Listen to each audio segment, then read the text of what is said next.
Monica Reed had scrubbed enough mansions to know the drill. Stay invisible, keep your head down, and never let your teenage daughter roam into locked rooms.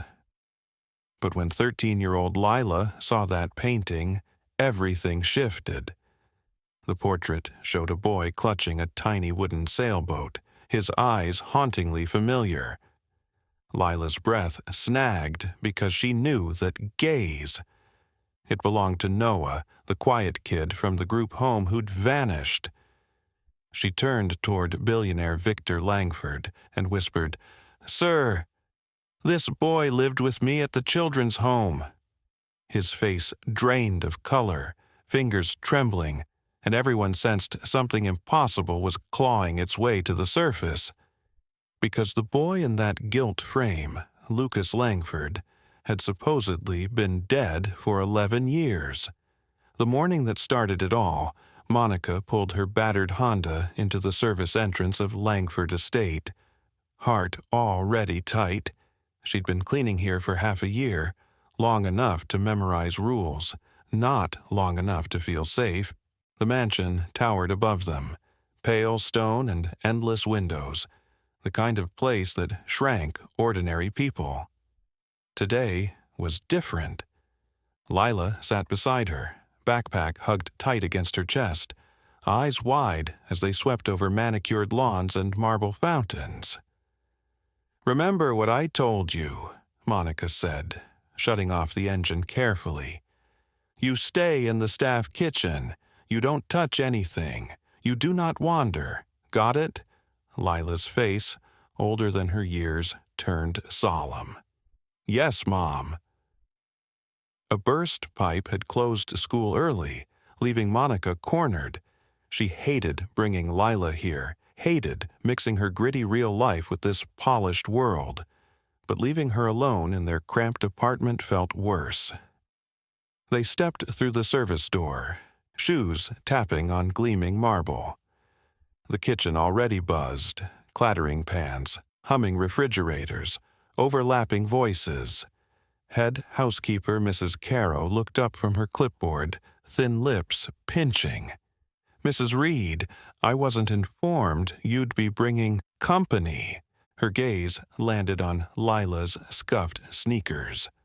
"Emergency, ma'am," Monica answered quickly. "School let out early. She'll stay in the kitchen. She won't cause trouble." Mrs. Caro's pale eyes flicked over Lila's worn jeans and patched jacket like they were stains on silver. "See that she doesn't. Mr. Langford despises disruptions." "Yes, ma'am." As Mrs. Caro swept away, a younger maid, Jenna, leaned toward another woman, whispering. Lila caught the phrase, "the maid's kid," and felt heat rush into her cheeks. She'd heard worse before. Growing up the way she had, you learned to let certain words slide off like rain. Still, they stung. Monica settled her at a corner table with a book and a granola bar. "I'll check on you every hour. If you need anything, ask Anna." She gestured toward the older cook, who gave Lila a kind smile. "We'll be fine," Lila said, though her voice wobbled just slightly. Monica squeezed her shoulder and disappeared into the main house. For nearly an hour, Lila obeyed. She read, nibbled her snack, watched the staff weave around each other like they'd rehearsed the choreography for years. Eventually, curiosity, the same stubborn trait that had gotten her in trouble at the group home, started itching. Lila slipped out of the kitchen when Anna turned away, following distant voices through a corridor lined with expensive art. The interior was even more ridiculous than the outside. Crystal chandeliers sparkled overhead, ceilings rising high enough to swallow echoes. Thick carpets hushed her footsteps. Everything glowed like dust had never dared land there. She passed a sitting room where maids polished silver. Conversations died as she stepped in view, their eyes following her with the same tight disdain as Mrs. Caro's. Outsider, someone who didn't belong. Lila kept moving. She drifted deeper, from one immaculate room to another, spaces designed purely to display wealth. Then she heard Mrs. Caro's clipped voice echoing ahead. "I don't care about your excuse. The East Wing is absolutely restricted. No exceptions. Mr. Langford has been very clear." Lila peeked around the corner and saw Mrs. Caro scolding a young maintenance worker. Behind them, double doors with electronic locks and a small ceiling camera guarded the hallway. The East Wing. A shiver skittered down Lila's spine. What needed that level of security in a private home? She ducked back before anyone saw her and slipped down a quieter hallway, this one lined with portraits. Somber faces in old-fashioned clothes watched her from ornate frames. At the far end, warm lamplight spilled from an open doorway. Lila edged closer and peeked inside, her fingers brushing the doorframe as she leaned. It was a study. Shelves crammed with books from floor to ceiling, a massive desk, a fireplace large enough for several people to sit inside. Unlike the museum-like rooms before, this space looked genuinely lived in. Papers lay scattered across the desk beside a half-finished cup of coffee and abandoned reading glasses. On the far wall, above the mantel, hung the portrait. Lila felt herself pulled toward it like a tide. The painting showed a boy, maybe 9, in an uncomfortable navy suit. Dark hair neatly combed, expression serious. But his eyes, though stopped her cold. The boy cradled a small wooden sailboat painted white and blue. Every tiny detail of the boat was rendered perfectly. Lila's chest tightened. "Noah," she breathed. "Impossible." The kid in the painting looked rich, polished. Nothing like the boy with second-hand clothes and bitten fingernails from Riverside Haven. Yet the eyes, the way his head tilted when thinking hard, the protective curl of his fingers around the boat, she knew all of it. Lila's fingertips brushed the frame, heart pounding like fists against a door. She'd lived at Riverside Haven almost a year after her dad died, before Monica managed to pull things together. There'd been a boy there, quiet and brilliant, who drew ships non-stop. He'd never shared his real name. The kids called him Noah because that's what he scribbled on his drawings sometimes. He'd arrived in the middle of the night and left just as mysteriously weeks later. Lila had been one of the few he trusted. They tapped messages through thin walls after lights out, soft secret patterns. She'd taught him checkers.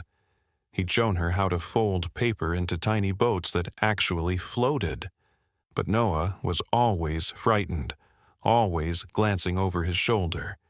His nightmares were the worst. Cold water, dark spaces, gasping for breath. His eyes had carried the same deep sadness as the painted boy. Lila's hand lingered on the frame.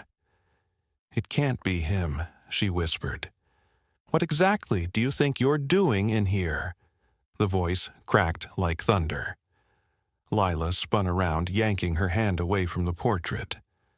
A tall man in a dark suit stood in the doorway, formidable. His hair was silvering at the temples, his face marked with the lines of someone used to responsibility, to carrying heavy things. Victor Langford. She'd seen his photo in the staff break room, but pictures hadn't captured this. He radiated intensity. "I'm sorry, sir. I didn't mean... How did you get in here?" His voice stayed cool, controlled. "Where's your mother?" "She's working, sir. I'm Lila Reed. I didn't touch anything. I was just what? Exploring places that aren't yours?" He stepped inside, gaze flicking to the portrait, pain flashing across his features before he buried it. Lila's fear twisted into something else, an old, stubborn instinct to speak up. She turned back to the painting, pointing with a trembling hand. "Sir, this boy used to live with me at Riverside Haven. Everyone called him Noah." Silence slammed into the room like a door. Lila heard vacuuming distantly. She watched Victor's face drain of color. His grip tightened on the edge of the desk, knuckles turning a stark white. His mouth opened, but nothing came out at first. Then, barely audible, "That's impossible." "I know it sounds insane, but I'm telling the truth," Lila rushed on. 2 years ago at Riverside Haven, he stayed there. Quiet, crazy smart, obsessed with boats. He even had a little wooden one, just like that. She pointed at the painted sailboat. Victor's legs seemed to fold beneath him. He sank into his chair, still clutching the desk. "This is my son, Lucas Langford," he said. "He died 11 years ago." "But sir—" "He died," Victor repeated, voice cracking. "There was an accident on the water. He was 9. They found bits of the boat."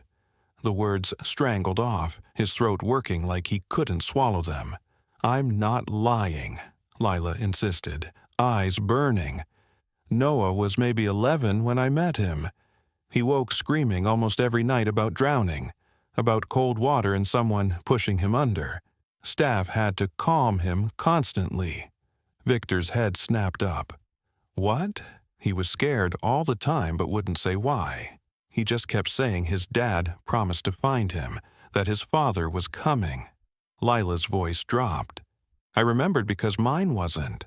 My dad was already gone. I knew he wasn't coming back." But Noah believed. The door burst open.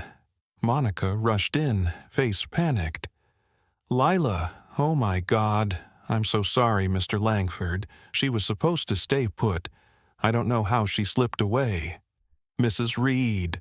Victor raised a hand, cutting her off. His tone had gone strange, hollow. "Take your daughter, please." "Yes, sir. Right away, sir." Monica grabbed Lila's arm, pulling her toward the door. "I'm so sorry. It won't happen again." As they hurried out, Lila heard Victor whisper to the portrait, so soft she almost missed it.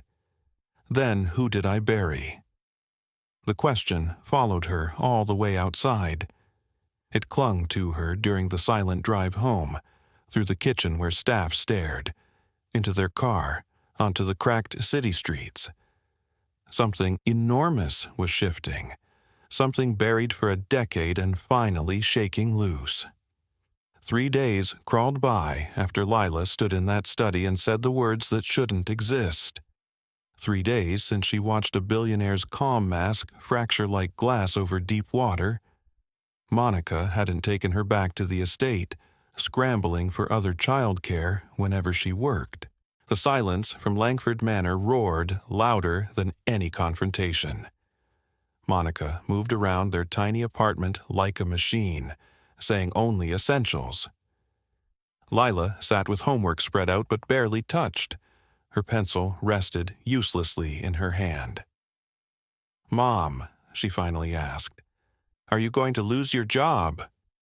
Monica's hands froze in the dishwater, shoulders sagging. "I don't know, honey. I'm sorry. I shouldn't have wandered. I shouldn't have said anything." "No." Monica dried her hands and sat across from her, expression softening. "You told the truth. Never apologize for that." She inhaled. "Tell me everything about Noah again. Every detail. Don't skip." So Lila did.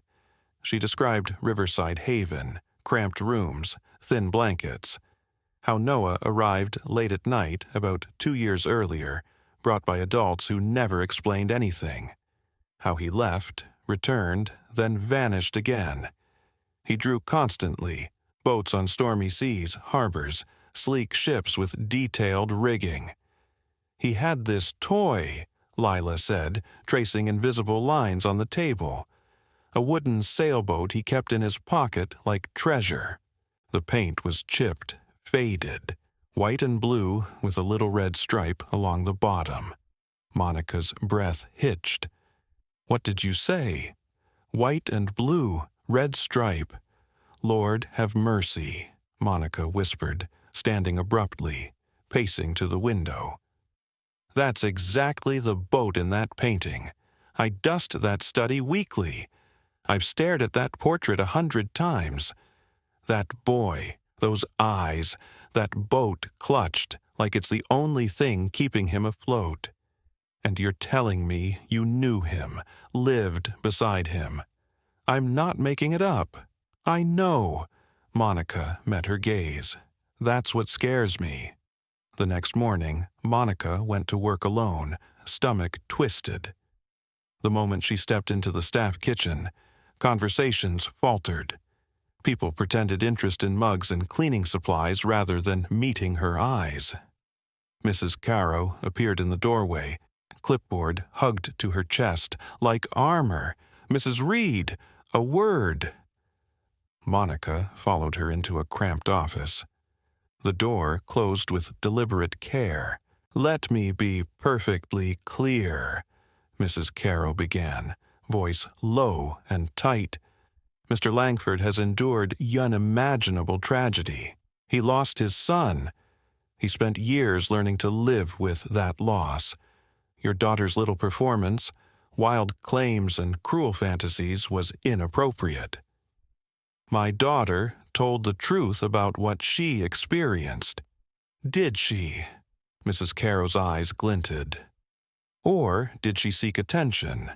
Maybe she saw a sad painting and spun a story to feel important, to attach herself to the Langford name. Heat flared in Monica's chest. Lila is not a liar. Then she's confused. Either way, silence would be wise. Keep her away from this house and keep her mouth shut about this nonsense. Mr. Langford has moved on. We won't let a child's fantasies disturb this home. Something in the woman's tone made Monica's instincts prickle sharply. The speech felt rehearsed, like she'd prepared it days ago. Is that all? Monica asked quietly. That's all. Return to your duties. Monica spent the morning changing linens upstairs, mind spinning. Wealthy homes had patterns, secrets, cover stories, cleanup.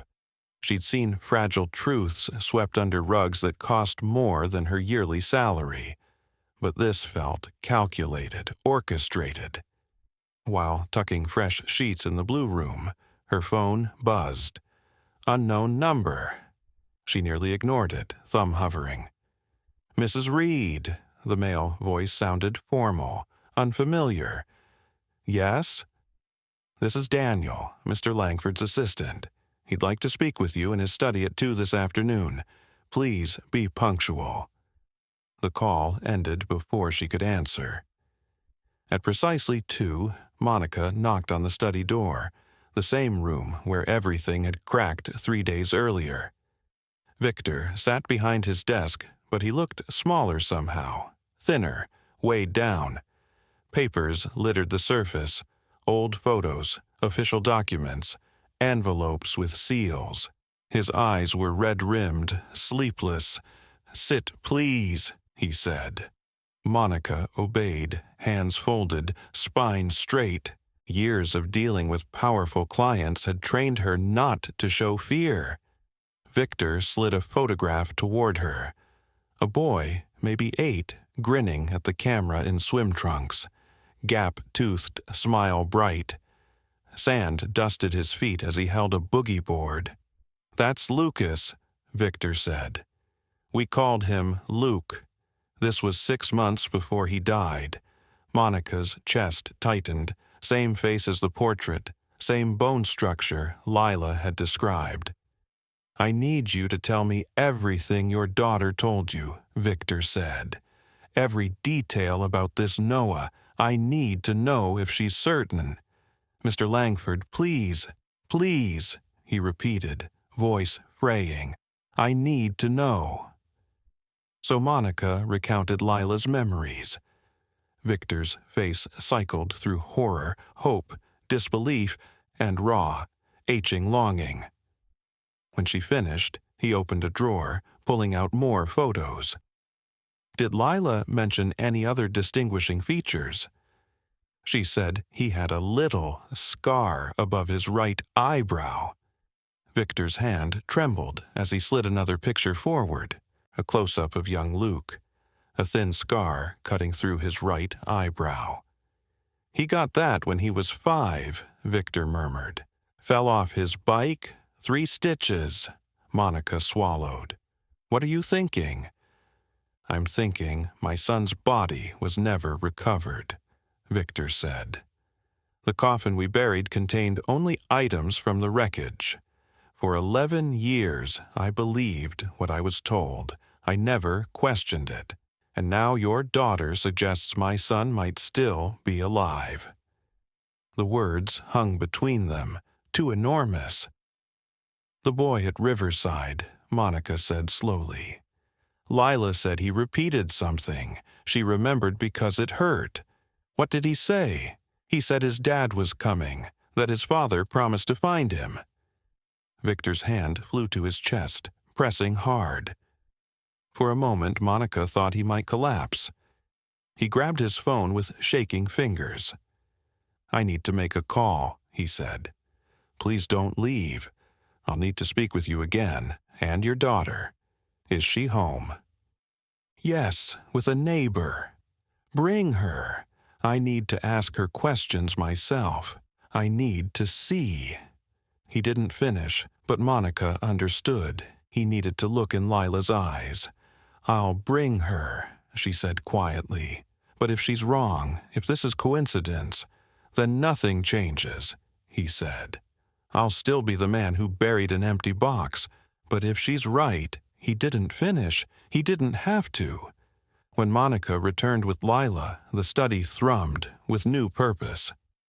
Another man waited, mid-50s, silver hair, suit expensive but understated. He stood and shook Monica's hand. Patrick Hayes, I'm a private investigator. I worked Luke's case 11 years ago. Lila hovered beside her mother, eyes flicking between the men, shoulders tense. Victor gestured to the sofa. Please sit, Lila. We want to ask some questions about the boy you knew. Okay? Yes, sir, she said softly. For the next hour, Victor and Patrick questioned her gently but thoroughly. They showed photos of Luke at different ages. Lila pointed out his lopsided smile, the way he cocked his head when concentrating. They showed early drawings Luke had made, boats and harbors, and Lila nodded quickly. Noah drew exactly like that. He always added little flags, always drew birds in the sky. Did he talk about family? Patrick asked, pen-scratching. Not much. He was scared to. Once I asked why he was there if his dad was coming. He said someone told him his father didn't want him anymore, but he didn't believe it. He insisted it wasn't true. Victor made a broken sound, like air punched from his lungs. He turned away to the window. His shoulders shook once, violently. Patrick cleared his throat. Lila, do you remember the last time you saw Noah? How he left? It was late, she said. I heard voices in the hallway and peeked out. I saw him being led away by a woman in a gray uniform, like a nurse. He was crying, holding his boat. He looked back and said, she paused, remembering. He said, please don't send me back there. Then they were gone. I never saw him again. What did the woman look like? Patrick leaned forward. Any details? Tall, dark hair pulled back real tight, and a mark on her face, like a birthmark or scar, right here. Lila touched her jaw near her ear. Victor spun from the window so fast he nearly toppled a lamp. What did you say? A mark on her jaw. Victor? Patrick's tone sharpened. What is it? There was a woman at the marina the day Luke disappeared, Victor said slowly. Seasonal staff, new. She kept hovering near the boat. She had a port wine birthmark right there. He mirrored Lila's gesture along his jaw. Do you remember her name? No, she left the next day, never came back. I didn't pay attention. He didn't finish. Grief had swallowed everything then. Patrick stood, jaw tightening. I'll pull old files, employee records. If we can identify her, we'll have a lead. Do it, Victor said. Whatever it takes. Patrick left, promising to call. Monica and Lila stayed as Victor sank back into his chair, like gravity had increased.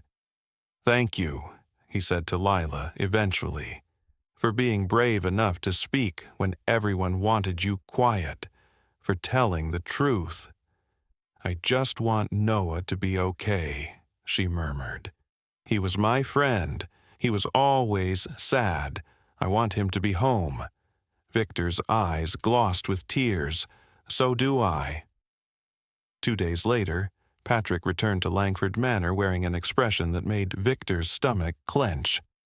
The files are gone, he said without preamble. Every scrap related to Luke's case. Physical records taken from my storage unit.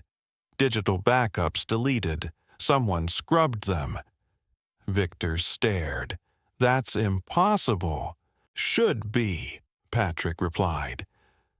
Multiple redundancies, encrypted cloud storage, locks. Someone really wanted them erased. Then someone never wanted the truth about my son found, Victor said quietly. The men exchanged a look and reached the same horrifying conclusion. This hadn't been a tragic accident. It had been a cover-up maintained for 11 years. I still have contacts, Patrick said. People who might remember details even without files. I'll start asking questions. But you need to understand, if someone went this far, they won't like us stirring things up. I don't care, Victor answered. Turn over every stone. After Patrick left, Victor sat alone beneath his son's portrait. His mind kept circling back to Lila's words, the gray uniformed woman, the birthmark, the plea. Don't send me back there. Back where? Where had his son been taken? Who had kept him? And why convince Victor he was dead while keeping him alive someplace cold and lonely? He pulled up a contact he hadn't dialed in 12 years. Veronica Langford, his older sister. They'd fought bitterly before Luke vanished, over inheritance, legacy, control. She'd cut him off, moved away, skipped the funeral. He'd resented her absence, but now suspicion wormed through old memories like rot. Veronica had used private staff constantly, knew his schedules, properties, habits. She'd despised him inheriting the majority of their father's fortune. Despised him enough to destroy him? His thumb hovered over call, then retreated. Not yet. He needed evidence. Someone had taken his son. Someone had hidden him in institutions and shadowy places. Someone had let Victor grieve an empty grave. And Victor Langford intended to find that someone, even if it shattered his understanding of family. He made his decision at 3 a.m, the study soaked in lamplight.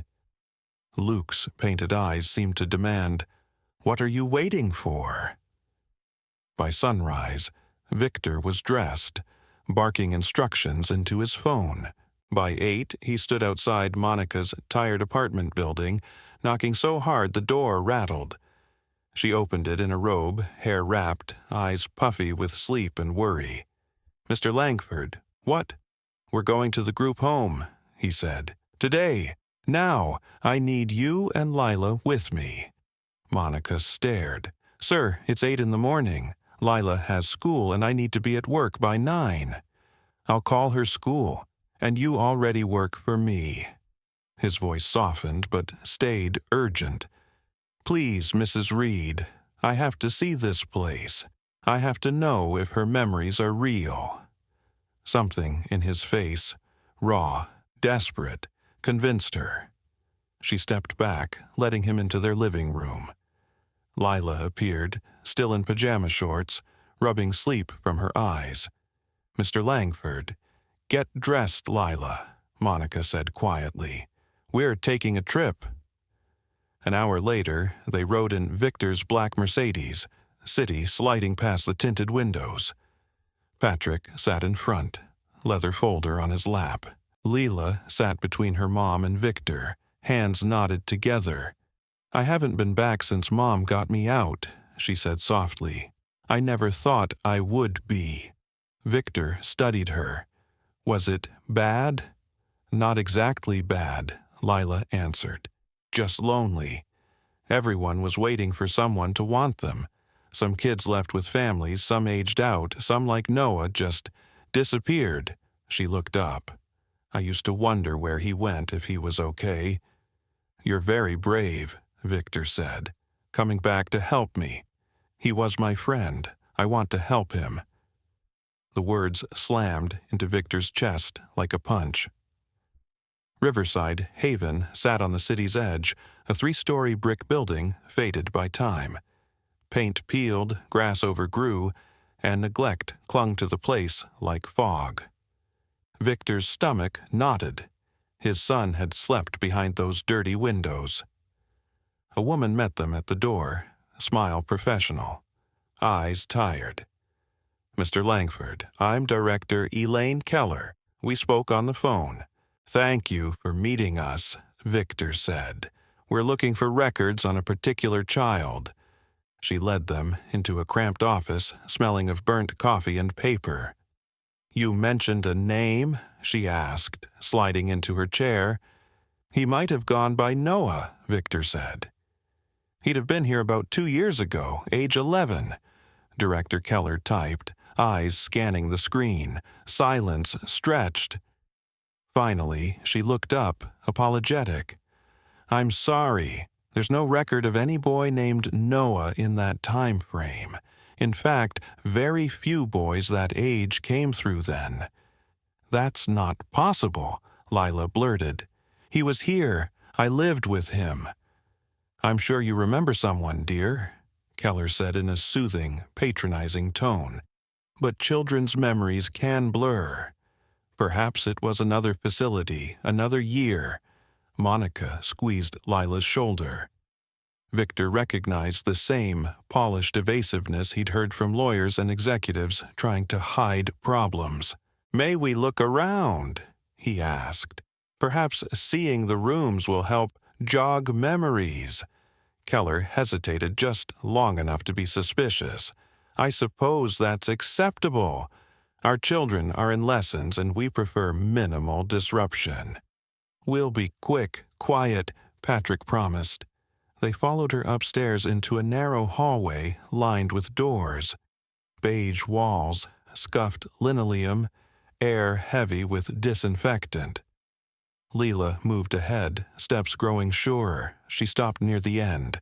"This was my room, and Noah's was—" She crossed to the next door. "Right here." "That room's currently empty," Keller said quickly. "Between residents." "We'd like to see it." The director unlocked the door with a jangling key ring.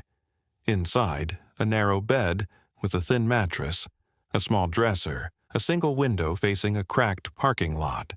Bare walls, except for nail holes where posters once hung.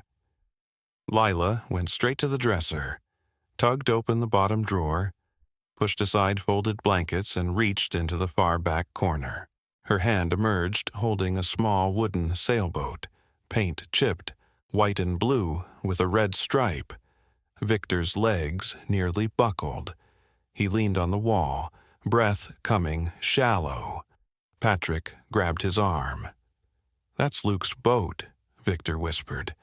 "I carved it when he was 6. He took it everywhere. They told me it was in wreckage." He turned on Keller, voice suddenly cold steel. "How do you explain this?" I don't know how that got there," she stammered. Anyone didn't hide it," Lila interrupted. "Noah did. He showed me this exact spot. He called it his treasure stash. The other kids tried to steal his things. Keller's face blanched.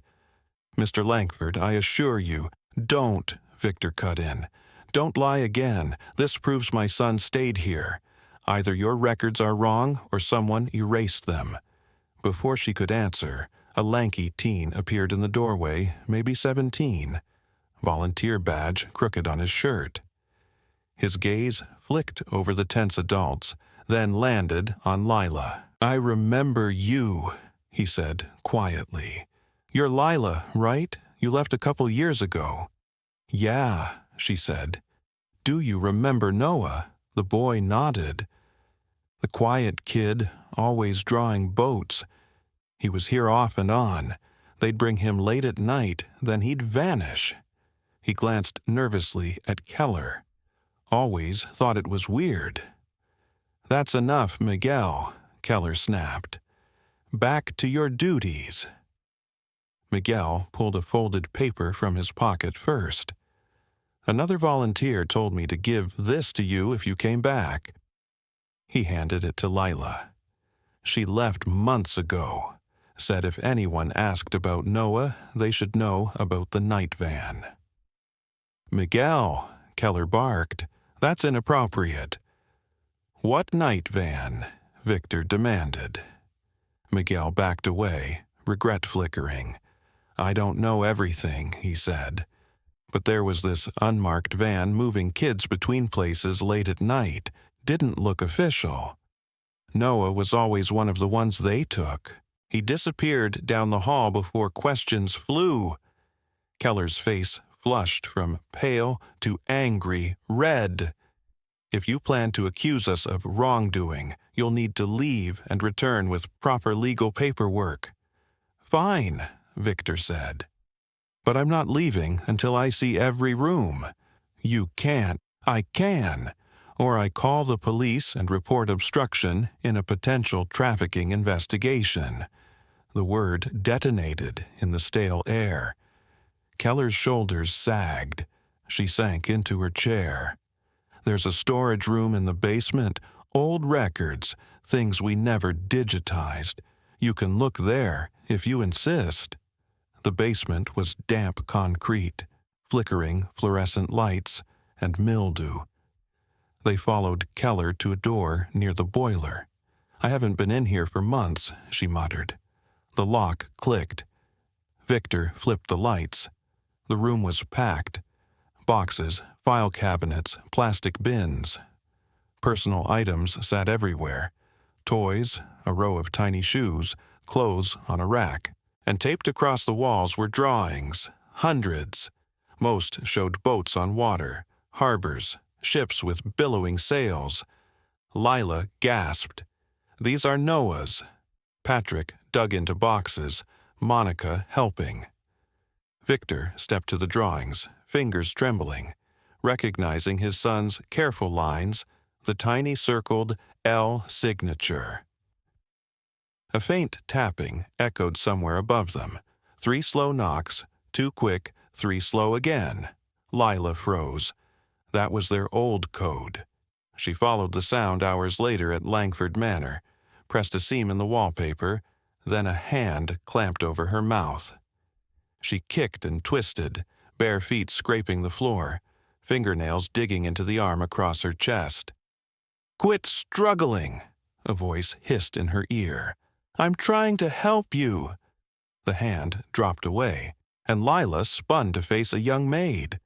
The woman wore a Langford uniform, dark hair pulled into a tight bun, fear shining in her eyes. "Who are you?" Lila demanded, voice trembling. "Rosa," she said quickly, "and you need to get back in your room. Now! These walls aren't safe." "What do you mean? What's behind that panel?" Lila insisted. Rosa glanced nervously up and down the hallway. "Old service passages. They snake through the whole estate. Most haven't been used in decades. But lately, someone's been moving through them. You don't want to be out here when they do." "Who's using them?" Lila pressed. Rosa shook her head. I don't know. I just know weird things started after you and your mom showed up. Doors unlocked themselves. Security videos went missing. And there've been noises in the walls at night. She grabbed Lila's arm and tugged her toward the guest room. Please, just stay inside. Keep your door locked. And don't trust anyone. Do you know anything about Noah, about Mr. Langford's son? Rosa's face drained. I don't know anything, and neither should you if you want to live. She hurried away before Lila could ask more, disappearing around the corner like she regretted even speaking. Lila returned to her room, but sleep never came. She lay awake listening to the mansion. Breathe, pipes, distant footsteps, shifting wood. Around 3 a.m, she heard it again, the tapping. Slower now, heavy and desperate. 3 soft knocks, 2 quick, 3 soft. The exact pattern she and Noah had used through the orphanage walls. Someone inside the house knew their secret code. Someone was in the walls trying to reach her. The next morning, Victor met Patrick in the study. The investigator spread new documents across the desk, face grim. I tracked her down, Patrick said. Veronica owns a private compound 2 hours away, hidden behind a shell company. The place is a fortress. High walls, electronic gates, cameras everywhere. Victor's throat tightened. Is Nate there? I can't prove that yet, Patrick admitted. But there's more. He slid over a photo of Veronica now, mid-40s, elegant, eyes like ice. And look who's on her payroll. The next image showed the same woman from the marina, the one with the wine-colored birthmark on her jaw, leaving Veronica's estate carrying a briefcase. Her name's Dana Ruiz, Patrick said. She's still working for your sister. That means Veronica has been actively hiding Nate this whole time. And if she ordered the break-in at Monica's place, she's more ruthless than we thought. Victor's hands curled into fists. I want eyes on that property. Every gate, every road, every vehicle. I've already started, Patrick said. But we need to move carefully. If Veronica senses we're closing in, a crash echoed somewhere in the house, followed by a scream. Both men bolted toward the sound, hearts racing, instincts kicking in. They reached the guest wing to find Monica in the hallway outside Lila's room, one hand over her mouth, staring at the floor. A folded note lay just inside the threshold, clearly pushed under the door. Victor knelt to read it. In precise, tidy handwriting, it said, "You were not meant to remember him. Stay quiet if you want to stay alive. A friend." Lila stood behind her mother, face chalk white. "It was there when I woke up," she whispered. Victor lifted the note carefully, anger tightening his jaw. "Someone in this house works for Veronica," he said. "Someone with access to the guest wing." He looked at Patrick. "Change every security code. Run background checks on anyone hired this year. I want our traitor." "Sir," Lila said quietly, "there's more." She told them about the hidden panel, Rosa's warning, the tapping pattern in the middle of the night.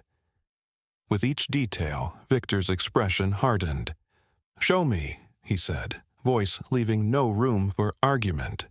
They returned to the hallway where Lila had found the seam in the wallpaper. In daylight, it was almost invisible, just the faintest line. Victor pressed his palm against it, feeling the panel shift. He called security, and together they pried it open. Behind it, a narrow staircase plunged downward into darkness.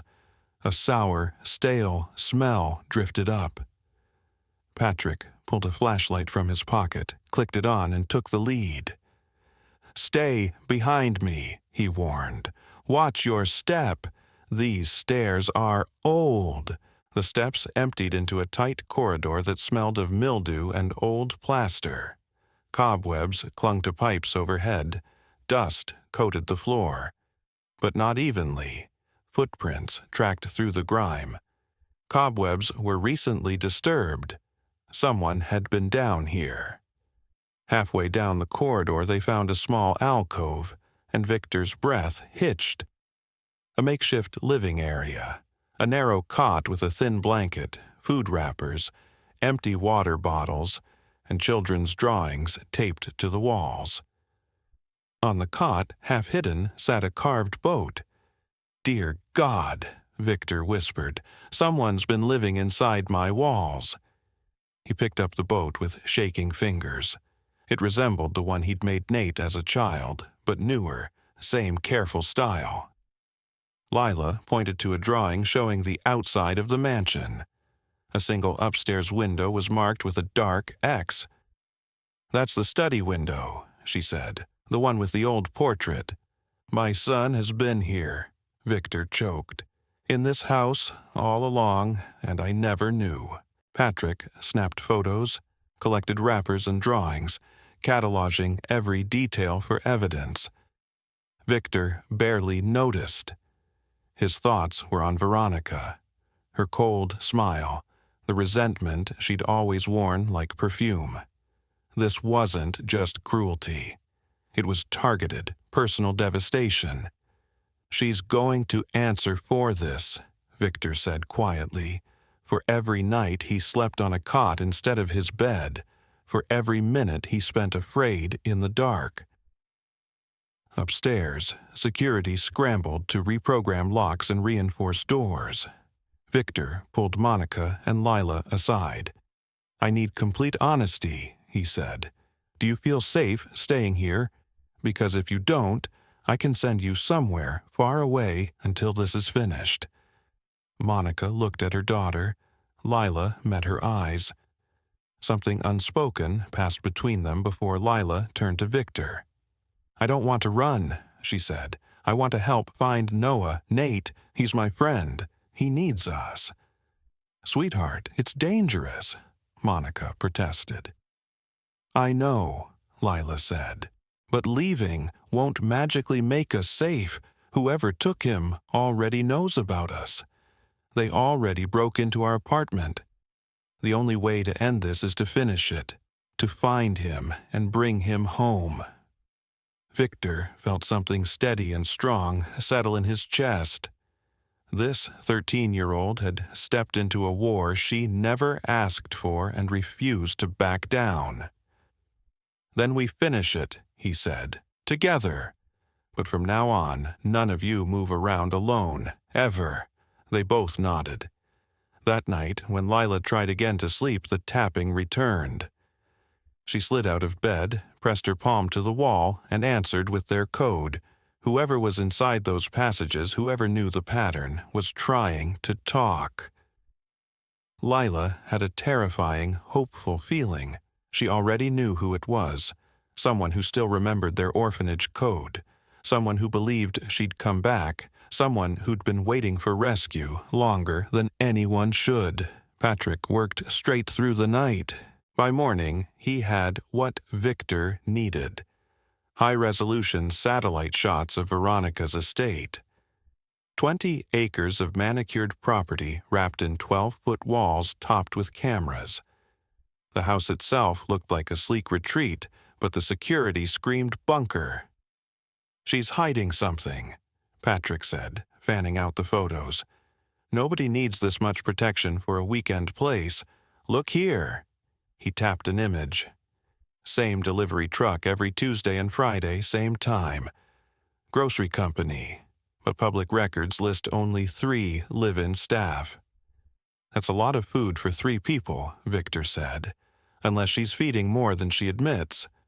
"Exactly," Patrick leaned back. "Either she's stockpiling for the apocalypse, or she's housing extra occupants she doesn't want on paper." Victor made up his mind. "We're going out there today," he said. "I want to look my sister in the eye and ask what she did to my son." "We should bring law enforcement," Patrick cautioned. "Not yet," Victor said. If we show with cops, she'll lawyer up and lock down. I want answers first. Then we bury her under every charge we can." While they plotted, Monica moved Lila to a smaller room in a different wing. Reinforced door. Windows that didn't connect to any hidden passage they'd found. Extra guards outside at night. Still, Lila feel watched. That afternoon, hunched over homework in the sitting room, she heard it again. 3. Slow taps. 2 quick. 3 slow. She dropped her pencil and pressed her ear to the wall, heart racing. Tap, tap, tap, tap, tap. She breathed hard, then tapped back. 2 quick, 1 slow, 2 quick. "Where are you?" Silence, stretched. Then faint, hesitant. Tapping replied, sounding higher up, maybe from the floor above. Lila grabbed her phone and texted her, "Mom! I hear the tapping again. It's upstairs." Monica responded instantly, "Stay put, I'm getting security." But Lila's legs were already moving. She couldn't just sit while someone, maybe Nate, was begging for contact. She cracked her door and peered into the hallway. Empty. She heard guards moving downstairs, voices echoing faintly. The tapping resumed, faster now, urgent and insistent. It was definitely coming from above, somewhere in the east wing, the off-limits side. Against every order she'd been given, Lila sprinted for the staircase. She took the steps, 2 at a time, sneakers silent on thick carpet. The east wing doors loomed ahead, their red security lights glowing. One door, though, hung slightly open, like someone had passed through in a hurry. Lila slipped through the gap. The air felt cooler here. The corridor walls were lined with older portraits, serious faces watching her. She passed the large painting of young Luke, Nate, holding his boat, and her breath clipped. At the base of the frame lay a fresh drawing, pencil on plain paper. A small boat on violent waves, sky dark, water churning. In the corner, the signature, a circled N.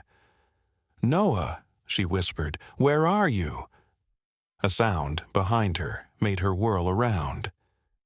Rosa stood there, but the fear was gone from her expression. Her eyes looked flat, calculating. "You should have stayed in your room," she said, voice low. "You know where he is," Lila said. "You know where Nate is." "I know a lot," Rosa replied, stepping closer. "Including that you're making everything messy. Miss Veronica had a very careful plan. You blew it apart when you recognized him and opened your mouth." "You work for her," Lila realized. "I work for whoever signs my checks," Rosa said. "Right now, that's your billionaire aunt." She pulled out her phone. "She'll want to know you're wandering where you shouldn't." Footsteps thundered up the stairs. Security burst in, followed by Monica and Victor.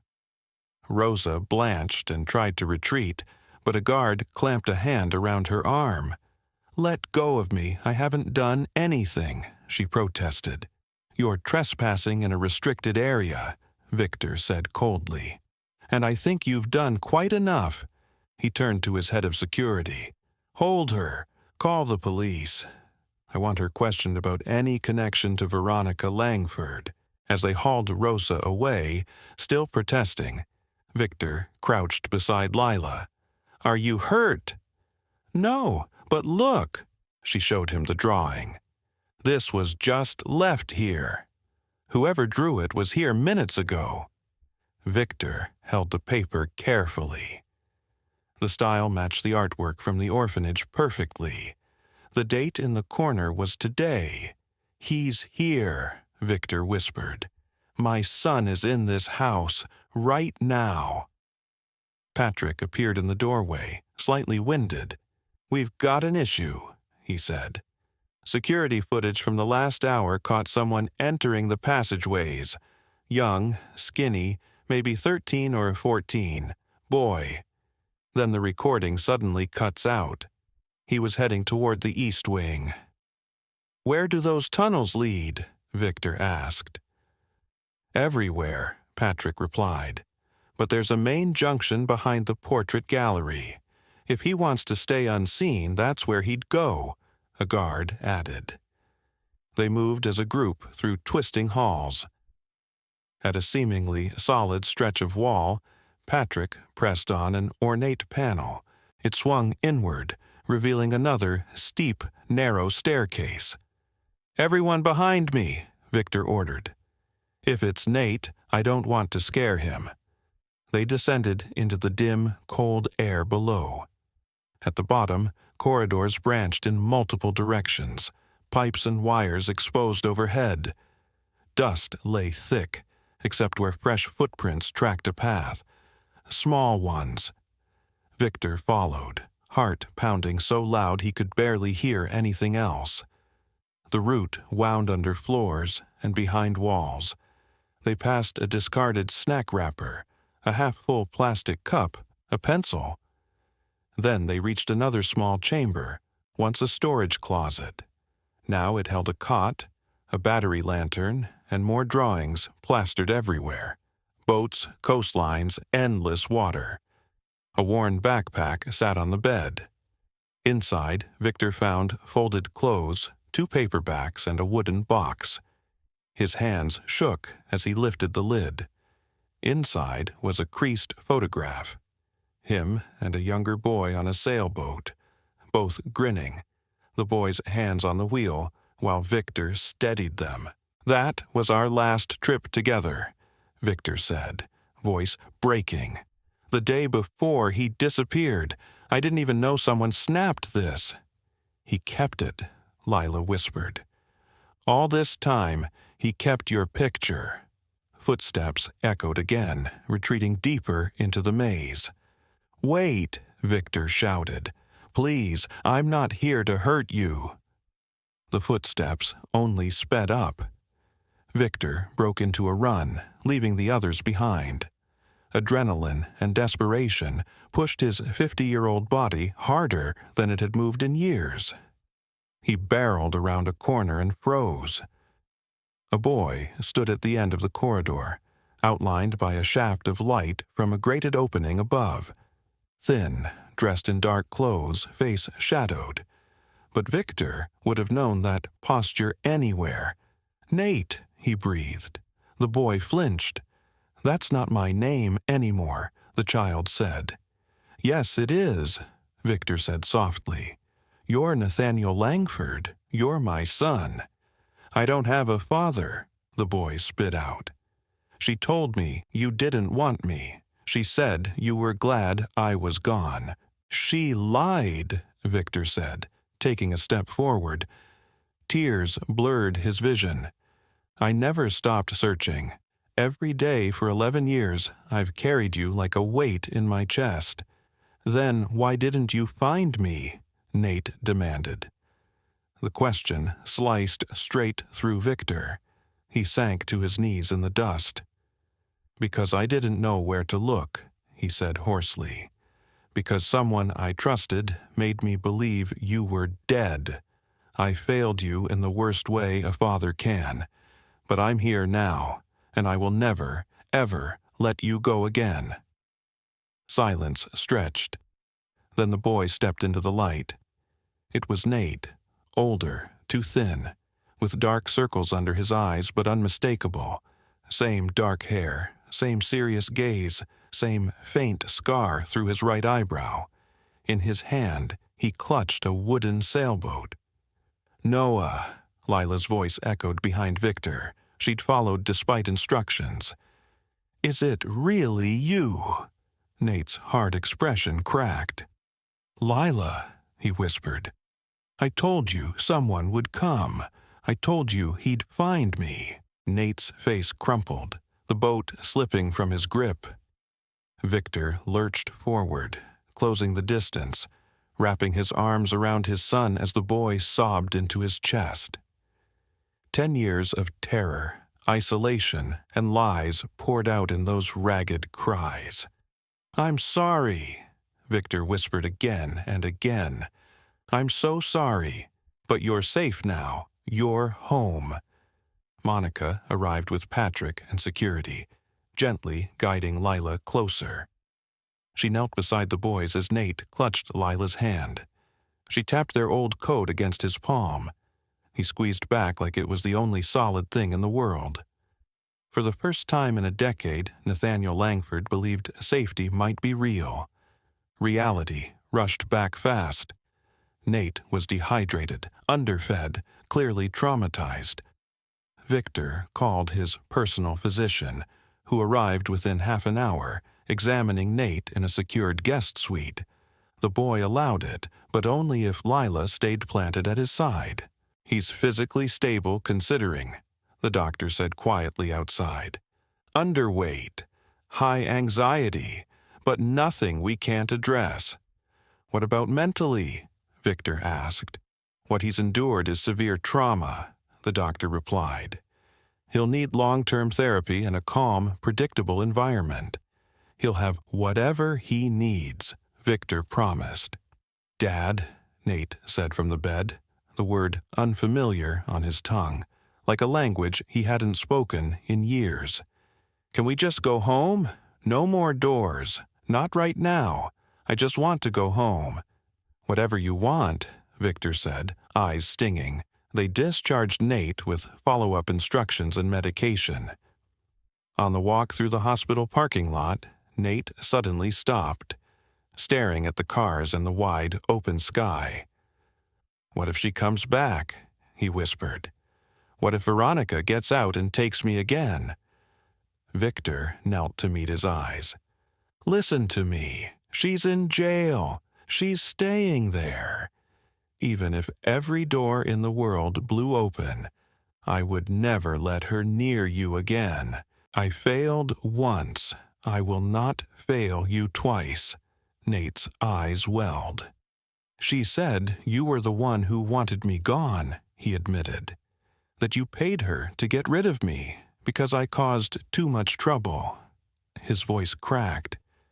"She told me you were relieved when they said I died." The words shredded Victor's heart. He pulled Nate into a fierce hug. "I grieved you every day," he said.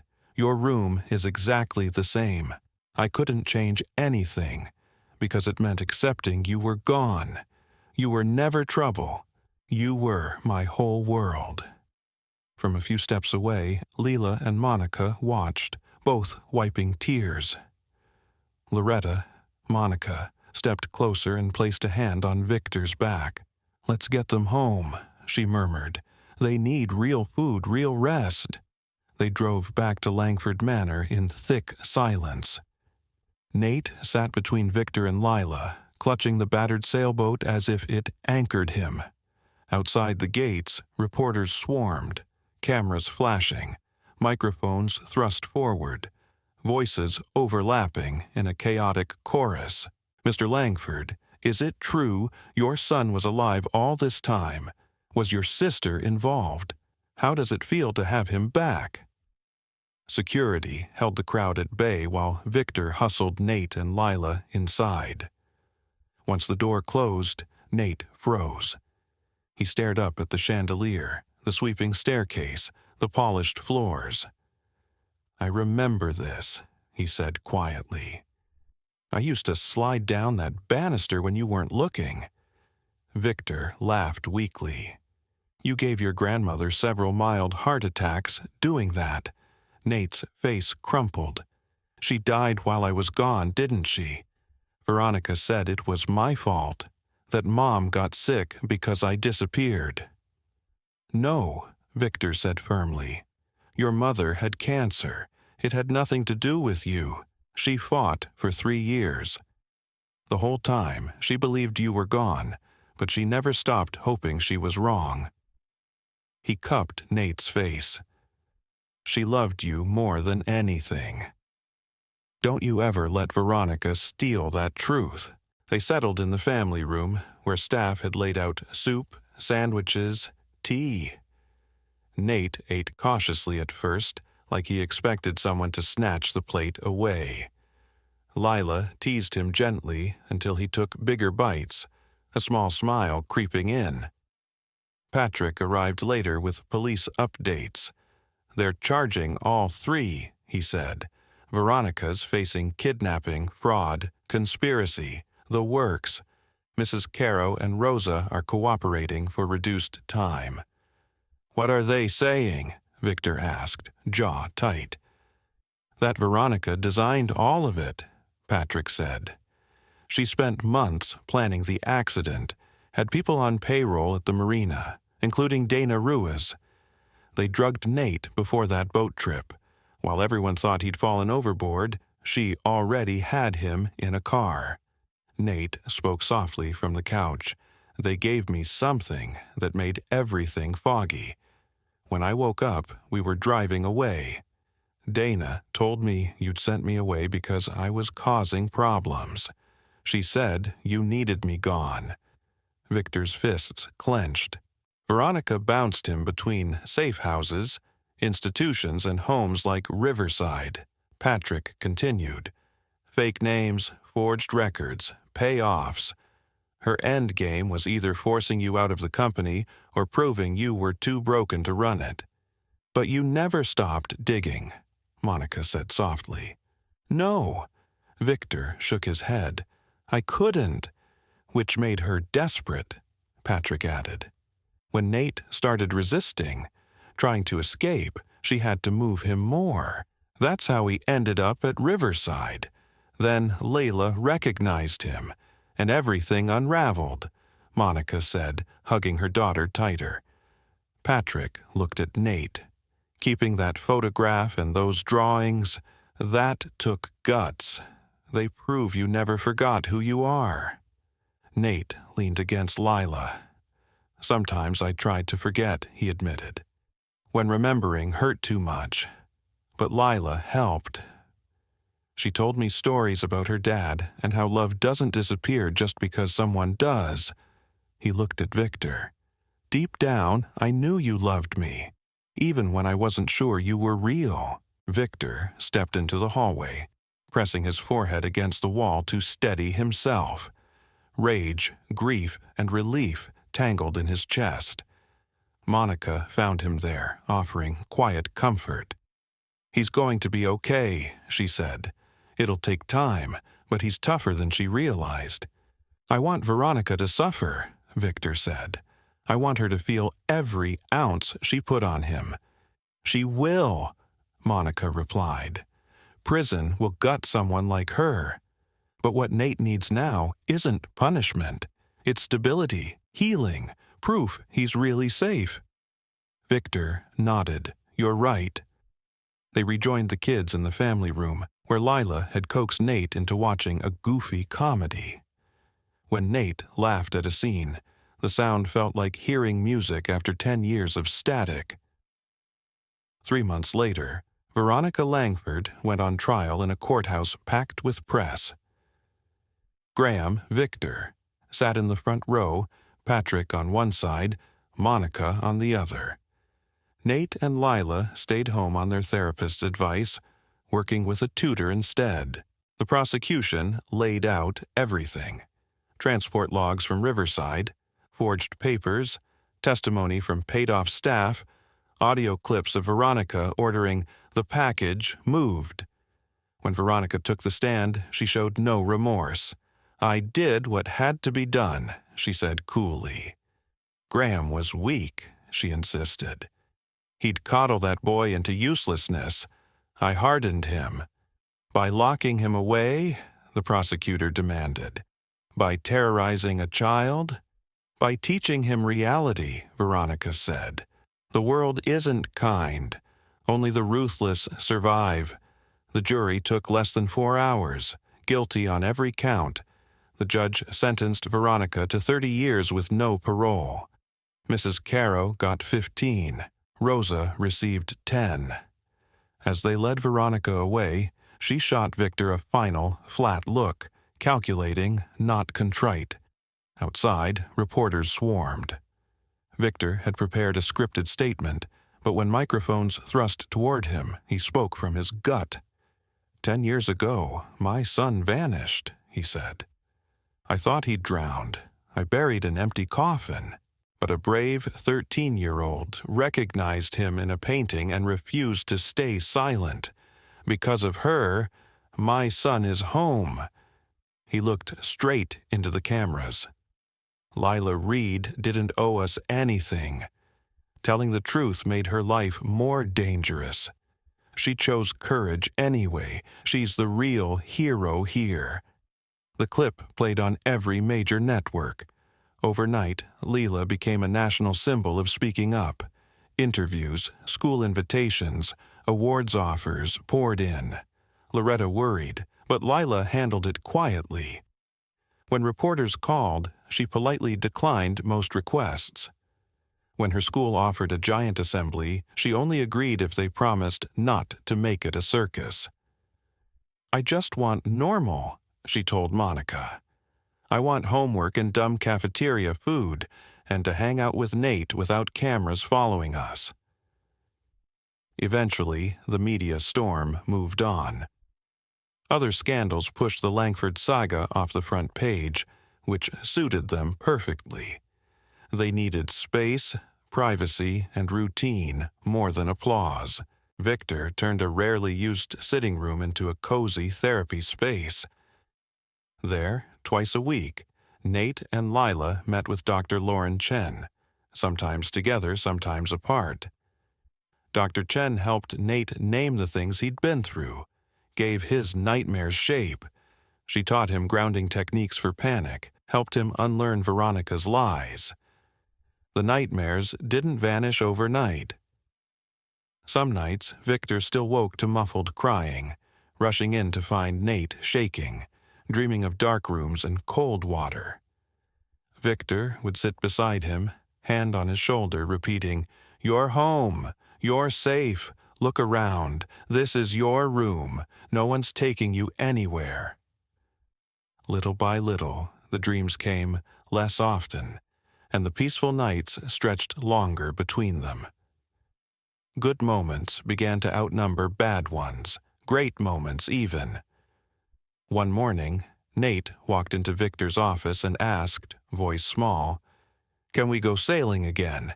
Just us?" Victor's eyes burned, but he smiled. "Yeah, we can." They went to a quiet lake, rented a modest sailboat, and pushed off into calm water. Nate's hands shook at first when he touched the ropes, flashes of that accident threatening to drag him under. Victor stayed patient, steady. He let Nate set the pace. No pressure, just gentle guidance. By afternoon, Nate was steering, while Victor sat beside him, offering tips. When they docked, Nate grinned, cheeks flushed. "I thought I'd be terrified," he admitted. "But I wasn't, because you were there." Victor pulled him into a hug. "I'll always be there." Monica officially accepted Victor's offer to manage the household, with a salary that made her eyes widen. But it wasn't just about money. It meant stability for Lila and a say in how the house ran. "I need you to understand," Victor told her. "You're not just staff. You and Lila, your family. I can't ever repay what you've done." "You don't owe us," Monica said. "We did what anybody should." "Most wouldn't," Victor replied. "That's why you belong here." Nate and Lila became inseparable. They studied at the big library table, explored the grounds, and spent hours in the art studio Victor set up for them. Nate kept drawing boats, but now they sailed toward sunrise instead of storms. 6 months after the trial, Victor commissioned a new portrait. The artist practically moved into the manor, sketching in different lights, capturing subtle expressions.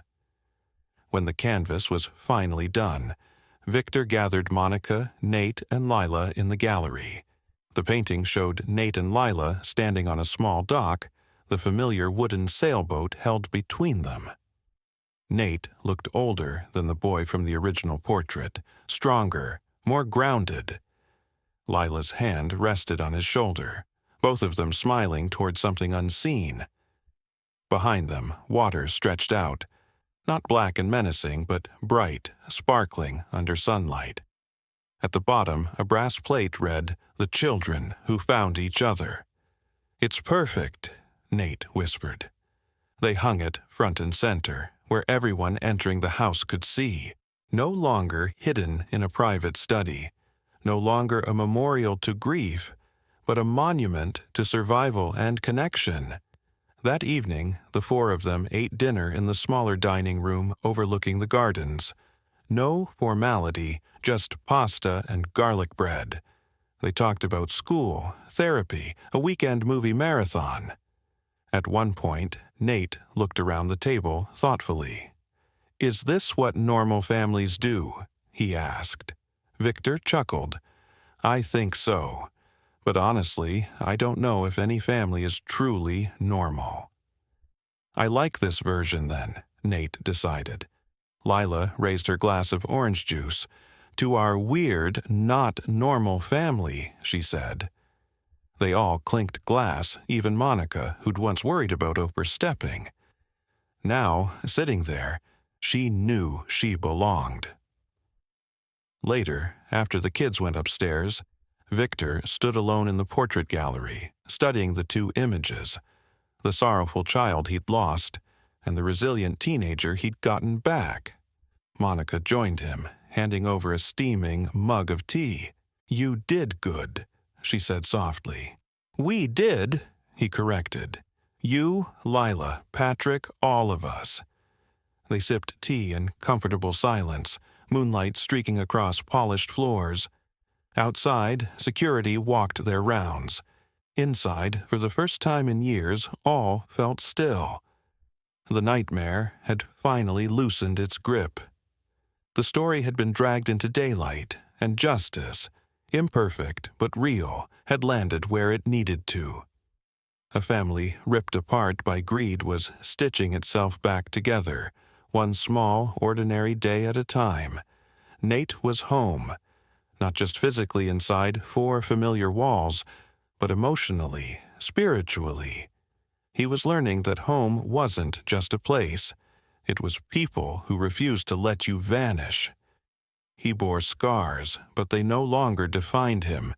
He was Nathaniel Langford, Nate, a son, a friend, an artist, a boy who'd survived unthinkable things and still somehow found room in his heart for trust. That night, he placed his old wooden sailboat on the nightstand beside his bed.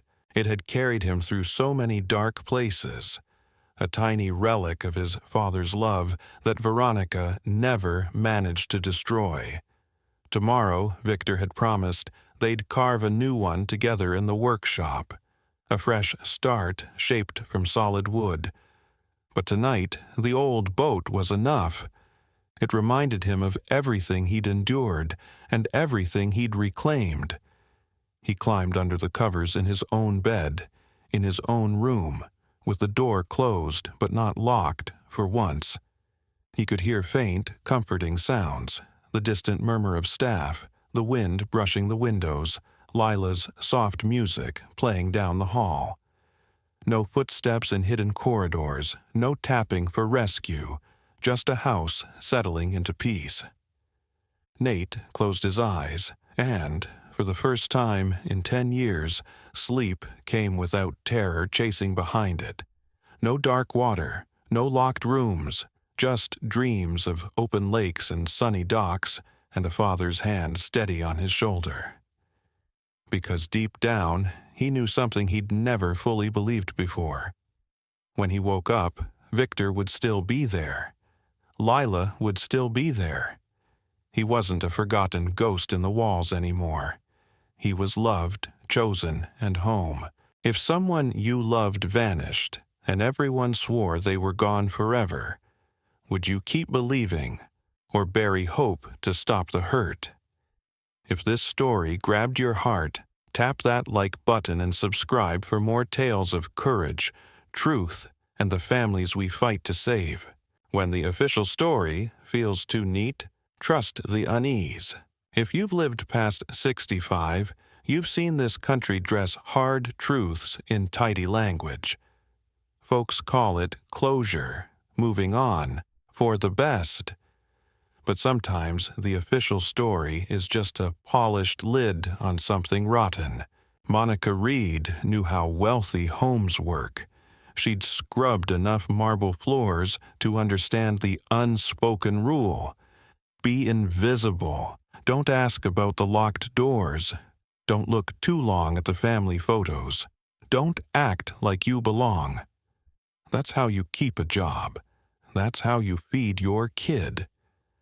And for a while it worked, until Lila wandered into that study and saw a portrait that didn't just feel sad, it felt wrong. A boy in a navy suit clutching a little wooden sailboat. Rich, painted in gold and grief. But Lila didn't see a memorial. She saw Noah, the quiet kid from a group home who drew boats like his life depended on it, who woke up choking from nightmares about cold water, who kept saying his father promised to find him. And when she said it out loud, you could practically hear the air change. Victor Langford's face drained, his hands trembling, like a man who'd been holding himself together with thread. That moment carries a lesson older Americans understand in their bones. A neat story doesn't always mean a true story. People with power can buy silence, rewrite records, and call it tragic fate. They can bury an empty coffin and convince the world the loss is final. But the body remembers. The gut remembers. And sometimes a child, untrained in polite denial, sees the thing everyone else has been trained not to see. So if your spirit ever catches on something that doesn't add up, an accident that feels staged, a vanished file, a warning that sounds rehearsed, don't ignore it just because it's inconvenient. Unease is not proof, but it's often the first alarm bell God gives you. In the Langford story, that alarm bell was a 13-year-old girl brave enough to point at a painting and say, "I know him." Silence protects the powerful, not the innocent. Many of us were raised to mind our business. Don't make trouble. Don't embarrass the family. Don't get involved. That advice kept a lot of people safe in hard decades, especially women, working folks, and anyone living paycheck to paycheck. But it also let too many wolves keep their teeth hidden. Look at how quickly the system tried to hush Monica and Lila. The head housekeeper's tone wasn't just rude, it was discipline. Keep her away. Keep her mouth shut. That wasn't about manners. That was about control. Because once a truth gets spoken in the wrong room, the whole house can start shaking. Then the signs turned sharper. Missing security footage, erased records. A private investigator's files scrubbed clean, like someone had a mop in one hand and a checkbook in the other. And finally, the note slid under Lila's door. Stay quiet if you want to stay alive. That's not drama for drama's sake. That's how intimidation works in real life.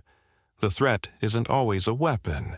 Sometimes it's a whisper, a job on the line, a reputation, a frightening little message that says we know where you sleep.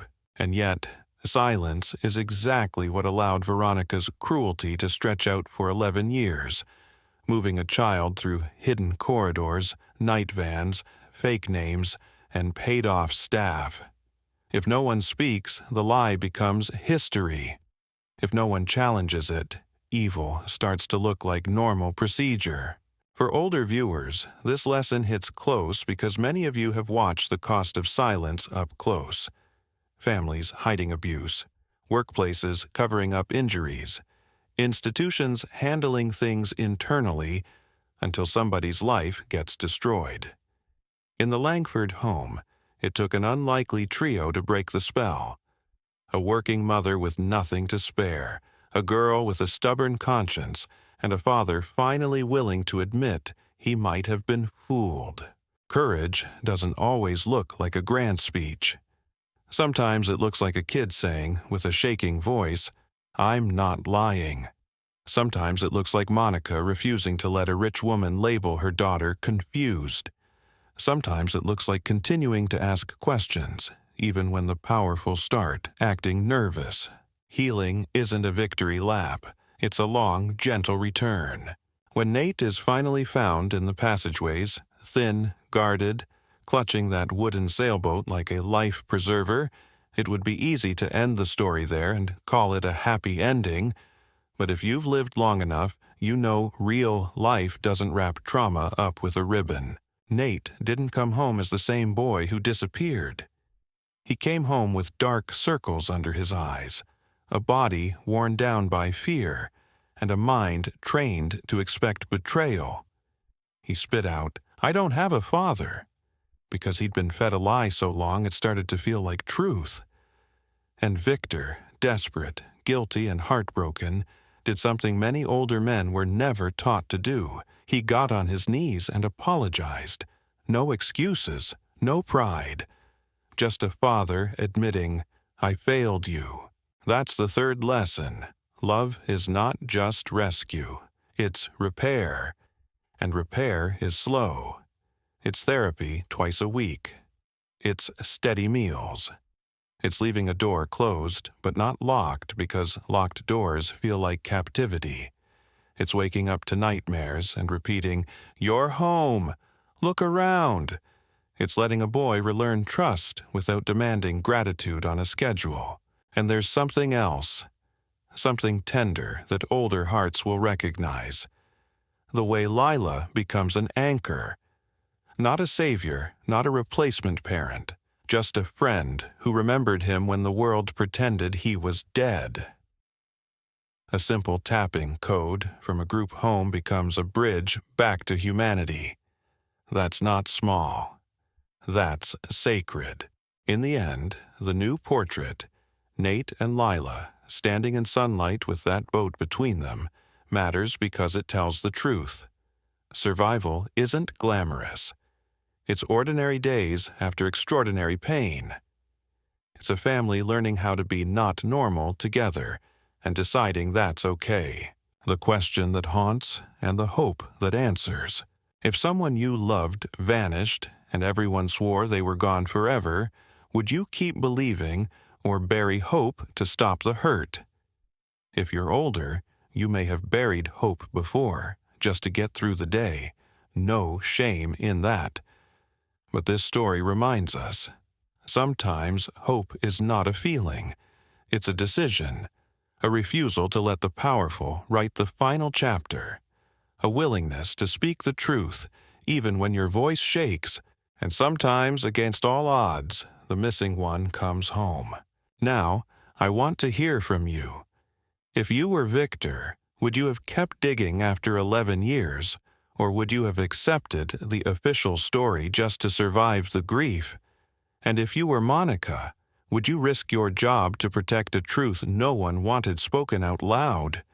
Share your thoughts in the comments. I read them, and your stories matter more than you know. If this kind of real, hard-earned hope speaks to you, please tap like, subscribe, and turn on notifications so you don't miss the next story. Who in your life taught you to keep believing?